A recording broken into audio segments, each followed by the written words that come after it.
And what I'm talking about is when you receive news that can be life altering, like how do you accept or how do you process life altering news?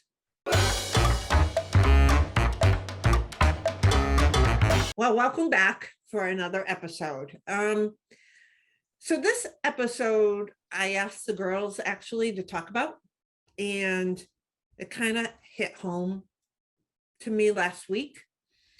And so I thought it was very important topic to talk about. And as I thought about it, I've known through my life that this has happened also to me on the other end of it, but I've not always had to deliver it. And what I'm talking about is when you receive news that can be life altering, like how do you accept or how do you process life altering news? And then how do you deliver that news? And how do you choose when and how and if to deliver that news? Because you could decide not to, and that is okay for that person and why you're going to do that. So I will start it off because I know by the time this airs, everybody will have pretty much everybody within my family already knows this. But last week, I received news that I have uterus cancer and that I will be going in for a complete hysterectomy. And the outcome is they think they've caught it early. I have not had my surgery yet. I do have a surgery date, but unfortunately, I do need to have another test before we are confirmed for that surgery. But receiving that news was almost out of body experience. And I don't know for you guys, have you ever had to receive news that just like made you like stop and not know what to do? Yep. Mm-hmm. Yeah. Yeah, I did. Yeah, Yeah. I did. But I want to hear more about how you're feeling. And then How am I feeling? Then I'll talk about my, Okay. but I want to so you received it. I received it and I how I received it, I'm not upset how I received it because my doctor was very forthcoming in where I was. I was driving when I received it. I had gone out to pick up Chinese food. And I'm chuckling because I went out for Chinese food and I came home and had to deliver the news to my partner that I had cancer. And there is laughter within this because sometimes I laugh so I don't cry. I think I was feeling like, no, this is a dream. I feel fine. No, she's wrong. And then there was a lot of F-bombs. There was yelling, there was crying, and there was, okay, let's get the information. Let's understand what I have to do. And I think part of that has always come from a logical side of the brain of myself. So my mom, when she actually was only a year younger than I am right now, found out she had lung and esophagus cancer. And she was diagnosed from day one in stage 4. And the only way for me to logically process this was, okay, Mom, let's wait for the test. Let's get the information and let's move forward before we panic. Mhm. So there's part of me that's logically like, okay, I have this information, this is in line, this is in line. And then there's part of me that's like, screw you, cancer, you screwed up my life. Who the hell do you think you are? I'm pissed at you right now. And then I had to sit down and tell my boys. And I chose to tell my boys because my mother held things back from me and I felt lost. I felt like I wasn't there to help her.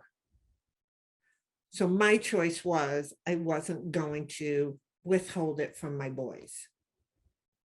Now, when I went for my test, it was a woman's exam. My pap smear came back abnormal, and they always go in to do this testing to ensure there is no cancer. I don't get into any of that with my boys or my children because that, to me, that's a preventive exam. So I understand that aspect of it.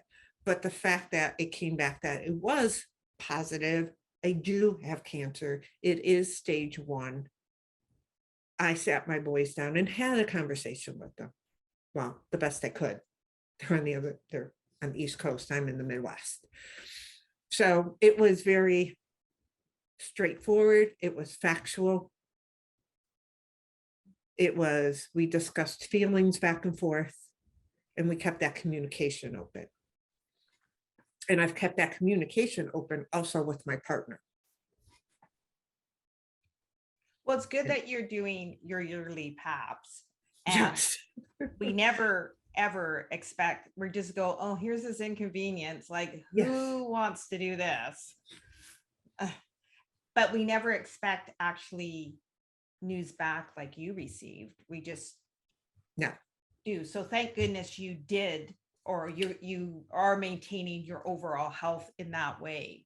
Yes. Because, you know, that like they caught it early, right? Correct. They did catch it early. And I have seen the oncologist, and he's also very confident that they've caught it early.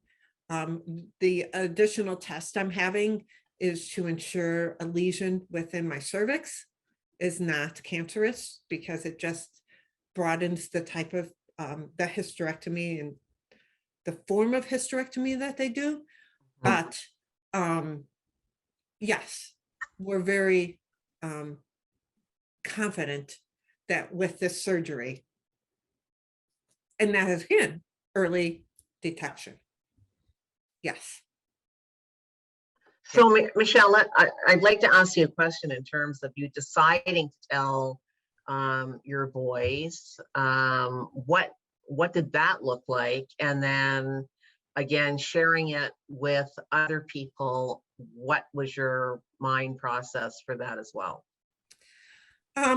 So my process of telling my boys was we are close, and I feel that I am going to need their support. Mm. And I want them to have my support if they need to understand further what is going on with me. So if I am having a bad day, I want to be able to call them and say, you know, this really sucks. I'm having a bad day today. So tell me about your day. Like, take my mind off of this and tell me about your day. And I want them to understand why I'm having a bad day. I want them to understand that this is screwing with my mind and my mindset until everything is done. And when I have conversations with other people, I am a private person to a point, but when there are a circle of friends and there's a circle of people that I'm close with, I do believe I want them to hear it from me because I want them to know I'm okay. Or I want them to know I might not always be okay. So help me through that a little bit. Mm, mm, And then, as you both know, I do plan on bringing this more public within my business and within social media, because I'll be damned if I don't help another woman understand, go get your freaking tests mm, done. mm. I don't care if you don't like them. I could Yeah, it's give powerful. two cahoots about them. I don't like them either. Yeah, that's powerful. Do you also, I know that there is a thought process. I am not a religious person, but I often hear, when somebody in the religious community, when somebody is going through something, that they collectively ask everyone to pray for them.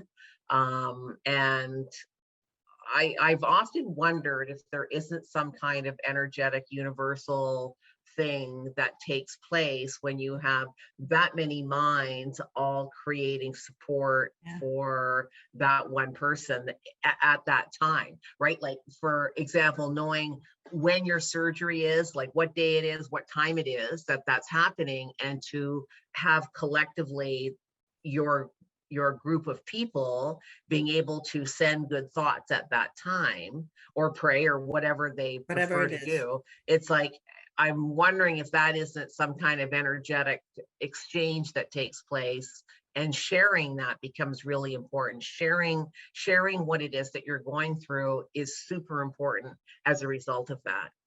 That is, I was like flabbergasted when I found out.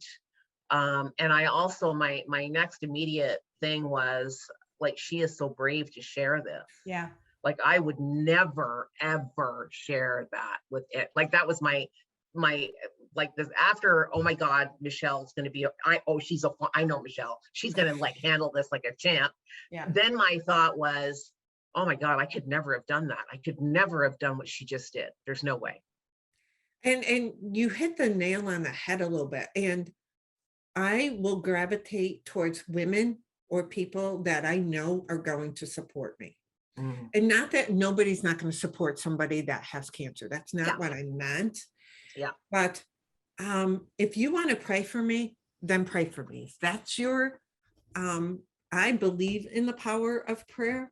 I believe in the power, though, of positive energy, of positive, powerful energy.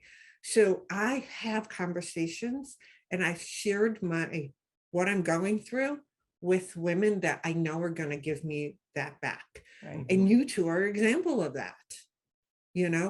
Tracy, you are not a religious person, but you will send me all the positive vibes that you can send me, like, in a second. And I will be here that day accepting them. Mhm. Because to me, that's no different than somebody from a different religion that prays differently than my Christian background. I'm not going to push that away. Mhm. So in my sharing with people that have been close. My immediate sharing has been with people that are close to me that can help me get through the shock of Mhm. it. And then the thought of me going forward is, well, I don't know. It's no different than, I think, we talk about my son who runs these endurance races and holds these races. He doesn't just run them, he holds them for veterans with PTSD. And my son suffers from PTSD.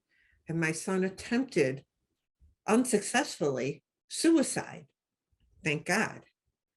His thought is, Ma, for the rest of my life, if I save one other veteran from suicide because he's suffering from PTSD through my races, That's why I'm here. If I save one woman, if I make her get off her butt Yeah. and go have whatever exam it is, I don't care what the exam is, then my sharing is right. Yeah. As That's of this amazing. recording, how long ago was it? As of this recording, I received the news on June 9th at 6:30. Yes, I remember the So time. just over a week. Yes. And so, which is bizarre because as soon as I found out, I was like, we're not going to be recording with her. We're going to she's going to go over here and deal with it and, kind of hunker down. And so it was like, okay, what are we doing? Let's get this done, blah, blah, blah. And I was just like, good on See, you. that's so funny because this is exactly who I knew was going to show up. There'd be like, no, we're not, like, it's like, in fact, when I saw the next recording date, I was like, of course it's like in the middle of July. And I also, there was a thought process that was like, okay, if there is any possibility that she can complete this race, she's doing it. Yeah. Yeah. Like that's, yeah. Because that's what your Um, mindset is, which is phenomenal Well, to be able to take you through this journey. I am using this as a tool to distract my mind. Let's be That's- transparent here. My journal's packed because after these recordings, I am heading up to my partner's family's cottage. My poor journal, Beaten up. it has been beaten up. It has large words in it, and they're not pleasant words. There's a lot of, like I said, F-bombs in it. My mornings are hard. My mornings are usually in tears. When you wake up in the morning and the first thought you have is, holy crap, I have cancer. And you're right. I can, and I will have my bad days. I do shut down. I do sit in a corner. I do cry. I do it all. Mhm. But I do this. I do my runs. I do my business. I do my coaching. Because I know, Tracy G, as you said, when you get on that other side, Mhm. my life is still going to be there. Yeah. And I'm going to fight tooth and nail to be on that other side. I will not be doing my race because after my surgery, there is 8 weeks of recovery for me to be able to lift a weight or to do a run. And that brings me into September. Mhm. But it has fueled me. So I will still be going to the race in October. I will be volunteering at the race. But I'm going back to my original goal. I will be doing it next year. Yeah. And I'm going back to my goal of 50 miles because screw cancer. You're not Yeah. stopping me. Yeah. Amazing. Amazing. And the best part is that you're also processing the whole thing through tears and, Mhm. journaling and all of that. You're not denying that part of you to say, no, I just have to be the tough guy. That's the only thing I can do. And I'm going to resist everything else because it's so important to process the whole, anything that comes along, whatever the cancer train brings in terms of emotions. It's like, I need to process all of it. Yeah, you don't want to hold any of it in because as we know that that's just Yeah. its own little stress and that you don't want to be Mhm. bringing that into your energy. No. And that's not good for my body either. Yeah, No. exactly. It's not good, so yeah, so that's where I am today. I'm in the Midwest at 1:29 p.m. That's where I am today. Ask me in 20 minutes, might be someplace else. Ask me tomorrow morning, might be someplace else. And you know what? That is okay also. Yeah. That is okay. It is okay.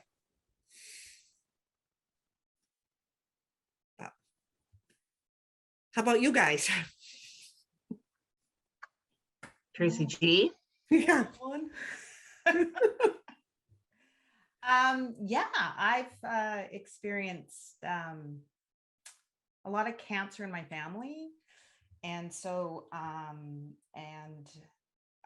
it, I don't want to get into their conditions, and it has like, I don't like talking about cancer to begin with, because I'm all about energy and bringing stuff in. And I just don't want what I'm saying, you take any of it, Michelle, in a No, bad I way. don't. But I lost my mom, my dad, but I lost my sister to breast cancer. And then I have breast cancer. So that kind of really sucked when I found that out. And I found that out through a lump.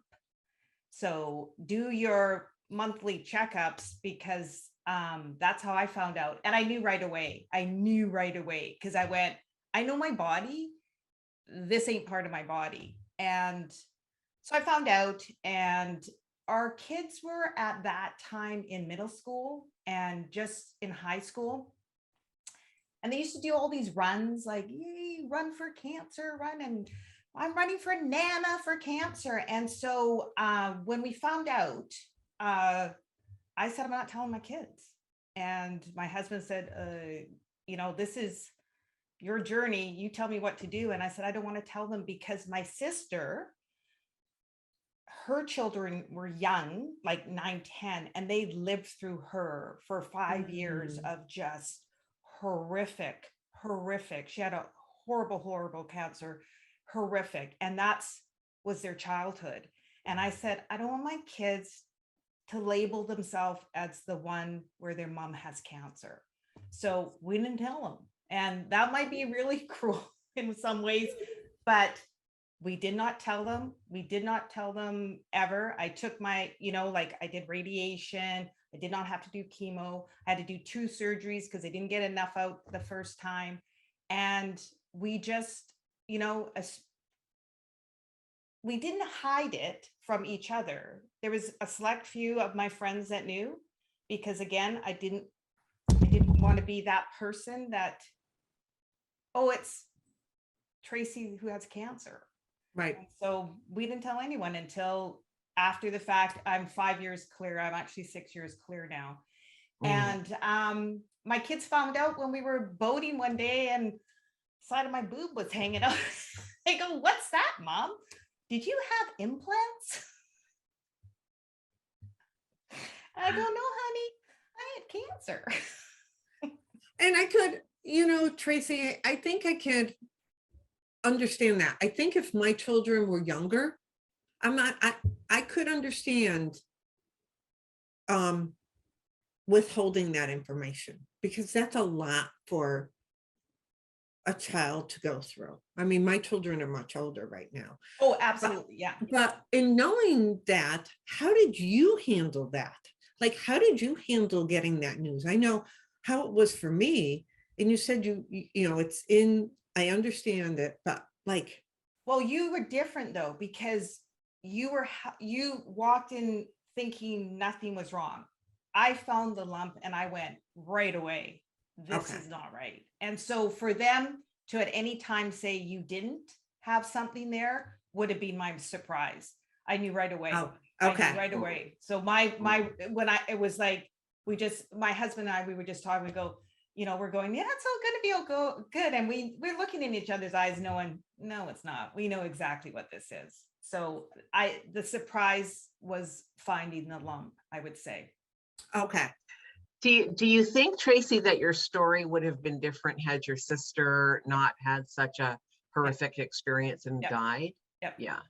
Absolutely. That was, I'm tired of this family having cancer around it. And I don't want my children to identify with it continuously through their childhood. So, my nephews had to deal with it. They didn't. Mine didn't have to. We're going to see what happens. Oh, if there was a time where things weren't going well, then we'll talk to you. But right now, we're just going through the process. We're going through the journey to get to the other side.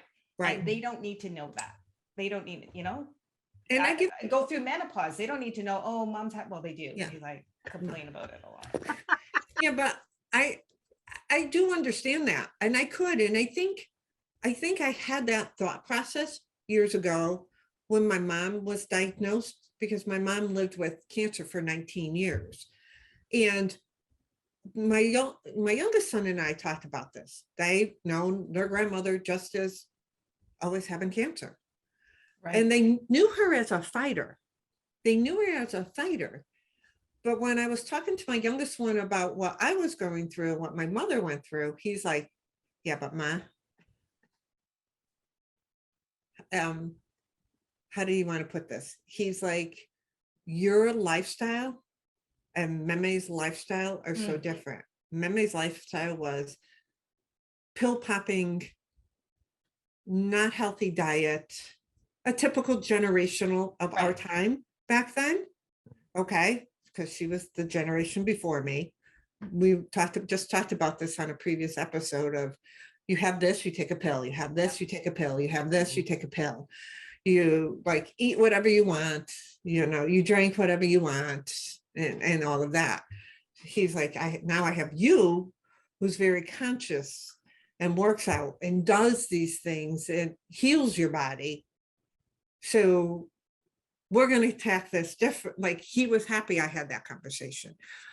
But if they were younger and I was back 20 years ago, I don't know if I'd had that conversation with them. I don't think I would have been as open with them. I think I would have done what you did.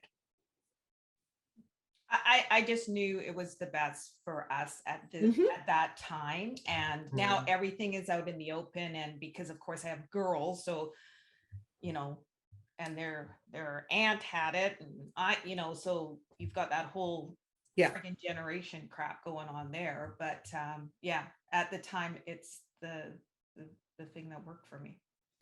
And I think that's an excellent point. Yeah. You do what's best for your family. You do what's best for you and your partner or your spouse or whomever. You do what's best for that. Because I told my children, it's not what everybody should do. Right. Because you didn't tell your children is what everybody should do. Right. It's how you, as a family dynamic, or yourself or your partner dynamic, handle it and want to handle it. And that should be the only thing. You have enough on your mind. Yeah. Somebody telling you how to deliver the news or what to do with the news should be the least. Well, it is a mind. It is definitely, I've used a bit more. Yeah. Oh, just say it, Tracy. A mind fuck. It's a mind fuck. I love she whispers it. It really is. Because nobody can hear that. My girlfriend is going through a similar thing. And I told her that. I said, this is what it is. Because if you broke your arm and you knew you had to, say, get surgery or something like that, had to be in a cast. And then at the end, your arm would be fine. You would just go, oh, this is what I got to do. But because it has the C word in it, it completely takes you to a different level. And I don't know how, other than just going, get through the process. That word is horrible. Anytime I hear that word, it's just like it's a horrible word. And that was part of my anger. That was part of my anger of, I'm now a part of that statistic. Yeah. And it hits every family. It hits every family. It does, in one way or another. Yeah. And so it's getting bad news, I think, difficult, bad, however you want to say it. My biggest thought is process that news. Process it any way you have to process it. If you're somebody who needs to talk it out, then find somebody to talk it to. If it's your spouse, if it's your partner, it's a family member, if it's a close girlfriend, whomever, then talk. If you don't have that, right, get a freaking pad and just dump those feelings on that piece of paper. Like I've said, my journal is a mess because I wake up at 3:30, 4 o'clock in the morning. Shit, I have cancer. And my mind just starts. So I just start writing. I get that feeling out. It doesn't go away, but it helps me process that. Mm-hmm. If you get bad news about something going on, do the exact same thing. If you have to talk, or write, or scream, go for a run, punch a bag. You know, I will say, do not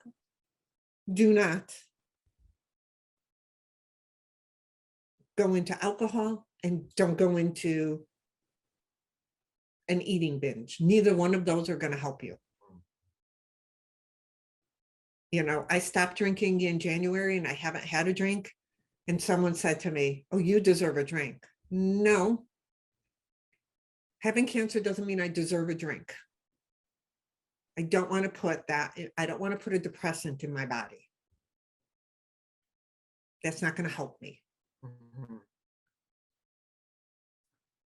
So, I know it's however you choose to process it, but the other part of that is I just hope people, if they do get this type of news, don't go into I don't want to say feel sorry for yourself, because of course you Yeah. feel sorry for yourself, but that you allow it to be the thing that controls how you carry on. So you have felt sorry for yourself. I felt sorry for myself, but you have to let that determine that tomorrow I'm not going, or today I'm not going to the cabin because of this, and I'm not going to do this because of this, because I think that makes it worse. And I think that really makes the mind go down a path you don't want to go.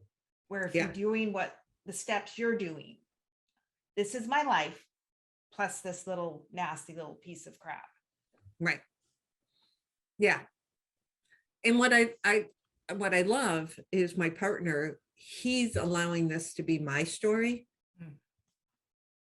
And so he has conversations with people after I've given him permission to have that conversation. Mhm. So he's like, "I really want to tell my mom and my sister." Absolutely. And his son. Yep. You know, he's like, "Okay." But he took the dog and already went to the cabin, and he has an aunt there and we have friends there, and he will not say a word. Yeah. He will be like, "No, it's your story. You can tell if you wish. And if you don't, if this weekend you don't feel like saying anything to anybody, then we don't have a conversation with anybody." Like, it's not, that's it. You know, it's just like you and your husband. You had a look. I'm sure you had a look that you always gave each other, Yeah. you know. Yeah. I think it was more of a little eyebrow up. Yeah. So I don't know how to say this properly. So when you did let other people know, what's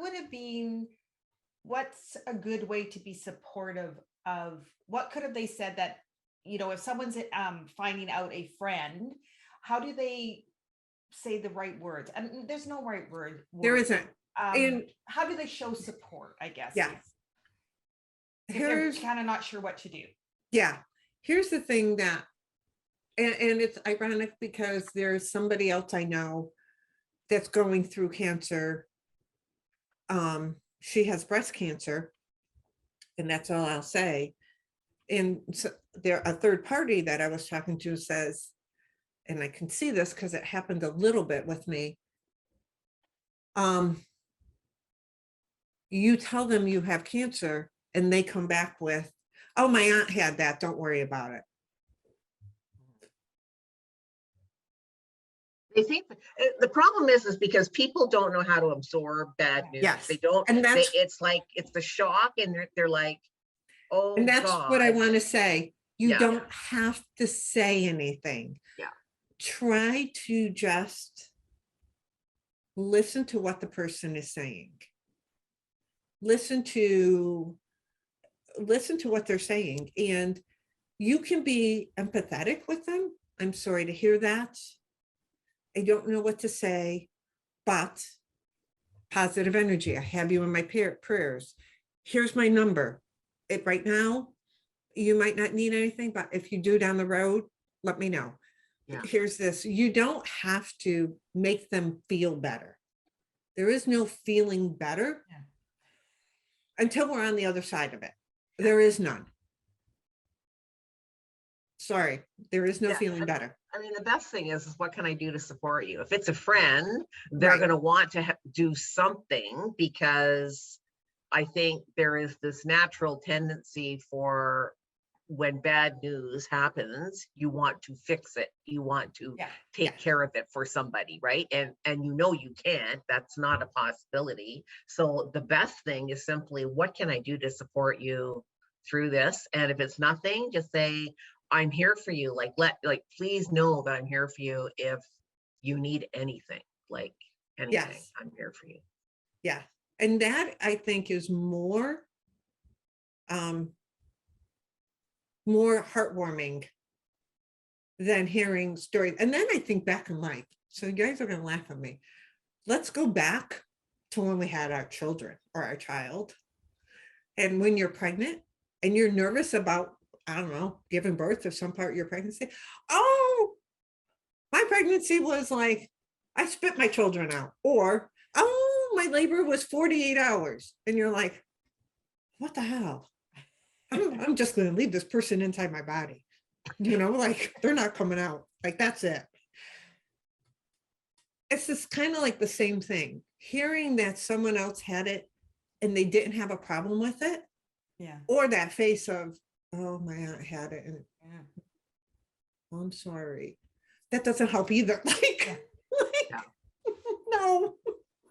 And I think the other thing that's really, really super important for people to understand is that everybody's journey, regardless of what it is their journey. It's their emotional processing. It's their mind that's going to create the journey and the story ultimately for themselves. And that part has to be respected as well. That's I have promised myself that my communication with especially my boys, my partner, was going to be what I need. Mhm. So with that, I'll give you two scenarios, and you both will laugh because you're like, yeah, that's a man. I had the conversation with my partner. I give him the news. The next day, I get a phone call from my gynecologist, oncologist, cancer coordinator. We now have a cancer coordinator. If you didn't know that, that's something we have in the US. And so she's setting up my appointments and this and that. So my appointment with my oncologist was yesterday. And Pete's like, oh, okay. And I said, do you have an appointment at that time? Do you have any meetings? And he's like, well, what does that have to do with anything? I'm like, because you're coming with me. And he's like, I look at Tracy G's laughing. Oh, I have to come with you? Yes, I need you with me. I need you sitting in this chair right beside me. Oh, okay. There was never a thought process to come to a doctor's appointment with me. That just never came to him. And I know why it didn't come to him, because I'm a very strong, independent woman. Right. And I knew if I didn't say to him, I need you in the seat, but I mentally just telepathically sent him messages like, come to the doctor, come to the doctor. So that's one of the things you have to freaking communicate.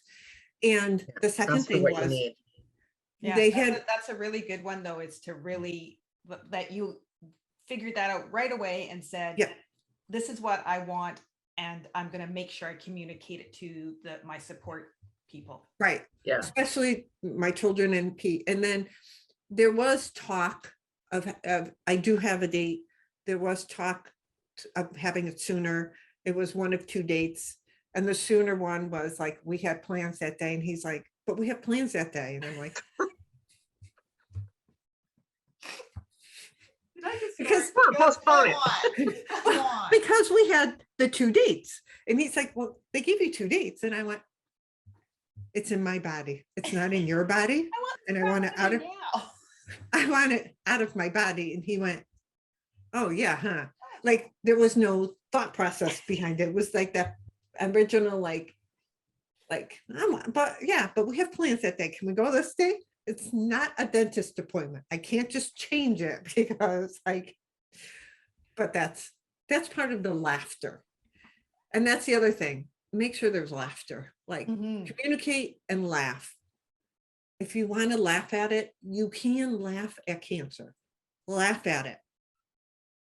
Laugh at it. Be mad, but laugh. But communicate. Have us open a very strong conversation. Like that is, you talked about the people around me. Like I had, like one girl said, I don't know what to say to you. And I'm like, you don't have to. There are no words. You don't have to say anything. It is okay. I could tell the news I gave you upset them. I know it upset them. I had to give it to my girlfriend that's known me for over 30 years. She's like, I just have to process this. So you then have to be strong because you're sharing it with them and their world is rocked. Yeah. Right, Tracy? Yeah. And then they come back to you and they're like, okay, I've processed it. All right, I'm here. I'm back. What do you need?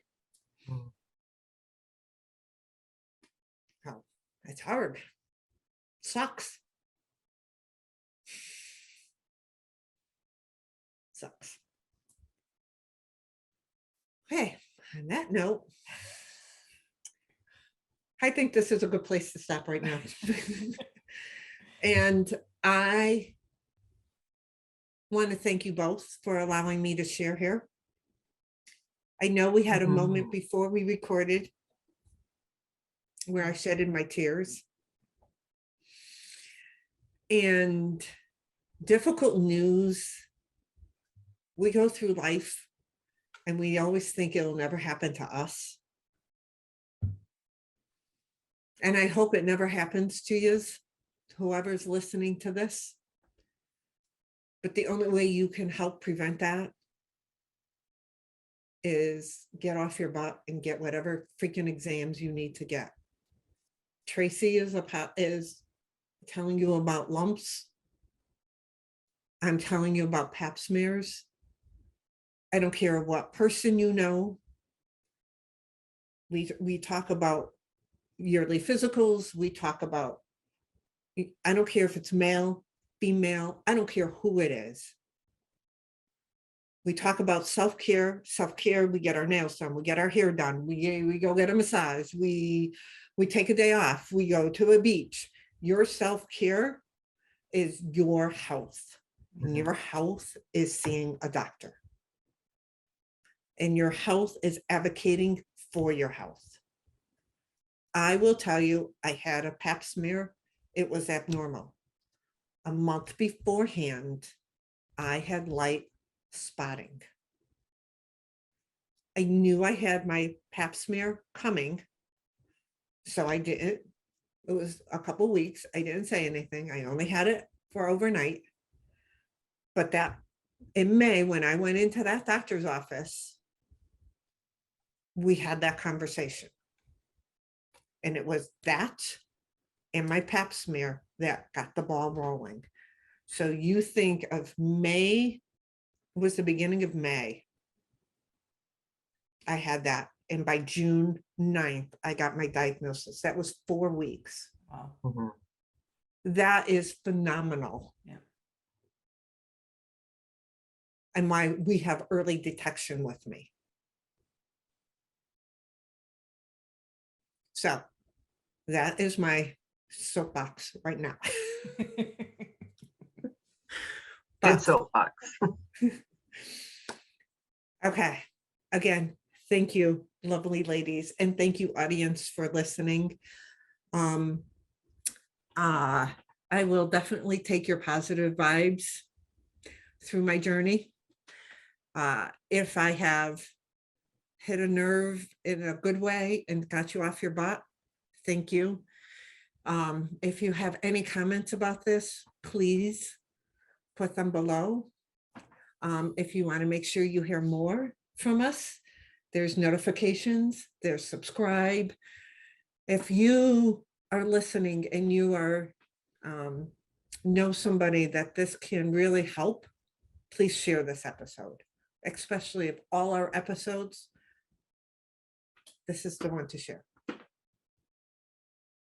Thank you. Well done, my friend. Well done.